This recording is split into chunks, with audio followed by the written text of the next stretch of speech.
Hello friends, ഇന്ന് നമുക്ക് അവരയ്ക്ക തോരൻ ഉണ്ടാക്കിയാലോ. ഇതാണ് അവരയ്ക്ക. ഇത് ബ്രോഡ് ബീൻസ് എന്നും പറയും. ഇത് വളരെ പോഷകമുള്ള ഒരു വെജിറ്റബിളാണ്. ഇതിൽ ധാരാളം ഫൈബറുണ്ട്, പൊട്ടാഷ്യം, കാൽസ്യം ഒക്കെ ഉള്ളതാണ് കേട്ടോ. അതുമാത്രമല്ല നമ്മുടെ ദഹനത്തിനും നല്ലതാണ് ഈ അവരയ്ക്ക. ഈ അവരയ്ക്കയെ നമ്മൾ ബീൻസ് കട്ട് ചെയ്യും പോലെ കട്ട് ചെയ്ത് ഇതുപോലെ നമുക്ക് എടുക്കണം തോരൻ ഉണ്ടാക്കാൻ വേണ്ടി.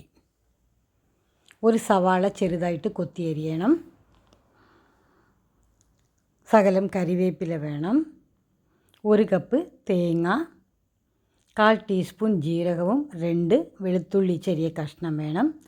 ആവശ്യത്തിനുള്ള എണ്ണ, കടുക്, ഉഴുന്ന്, ഇത്രയാണ് നമുക്ക് ആവശ്യമുള്ളത്.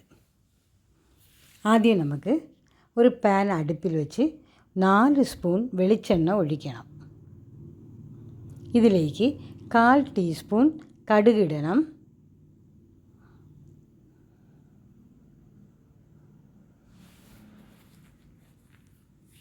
കടുക് പൊട്ടിയതിന് ശേഷം നമുക്ക് ഉഴുന്ന് ചേർക്കാം.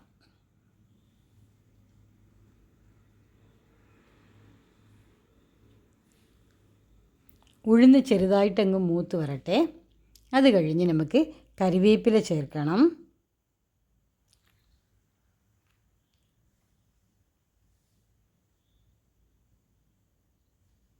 ഇതിലേക്ക് ഉള്ളി കൂടെ ചേർത്ത് നമുക്ക് വഴറ്റാം.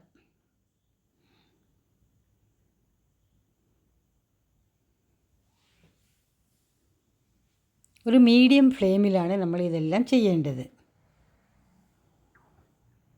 ഇതിലേക്ക് ജീരകവും വെളുത്തുള്ളിയും ചതച്ച് വെച്ചിട്ടുണ്ടല്ലോ, അതുകൂടെ നമുക്ക് ചേർക്കാം. ഇനി അവരയ്ക്ക കൂടെ ചേർത്ത് ഇതിനെ നന്നായിട്ട് നമുക്ക് വഴറ്റണം. മീഡിയം ഫ്ലെയിമിലായിരിക്കണം, അല്ലെങ്കിൽ കരിഞ്ഞു പോകും.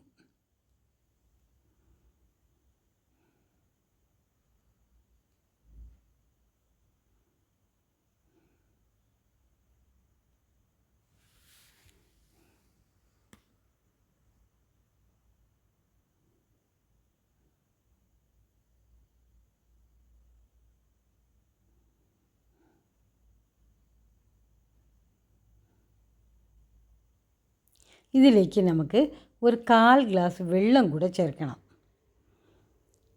നന്നായിട്ട് എല്ലാം കൂടെ നമുക്ക് മിക്സ് ചെയ്യണം.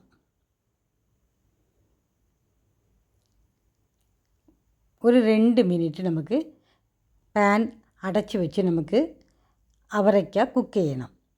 അത് കഴിഞ്ഞിട്ട് നമുക്ക് 1/4 ടീസ്പൂൺ മഞ്ഞൾപ്പൊടി കൂടെ ചേർത്ത് ഒന്നുകൂടെ നന്നായിട്ട് മിക്സ് ചെയ്യണം.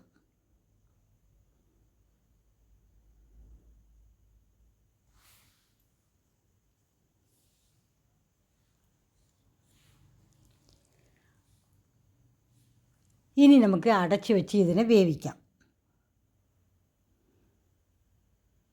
ഒരു 5 മിനിറ്റ് കഴിഞ്ഞ് നമുക്ക് നോക്കുമ്പം അവരയ്ക്ക നന്നായിട്ട് വെന്തിരിക്കും. കണ്ടോ, അവരയ്ക്ക നന്നായിട്ട് വെന്തിട്ടുണ്ട്. ഇതിലേക്ക് നമുക്ക് ആവശ്യത്തിനുള്ള ഉപ്പ് ചേർക്കണം. ഉപ്പ് ചേർത്ത് നന്നായിട്ട് നമുക്ക് മിക്സ് ചെയ്യണം. 1/2 ടീസ്പൂൺ മുളക് പൊടി ചേർത്ത് നന്നായിട്ട് നമുക്ക് ഇതെല്ലാം കൂടെ നമുക്ക് മിക്സ് ചെയ്യാം.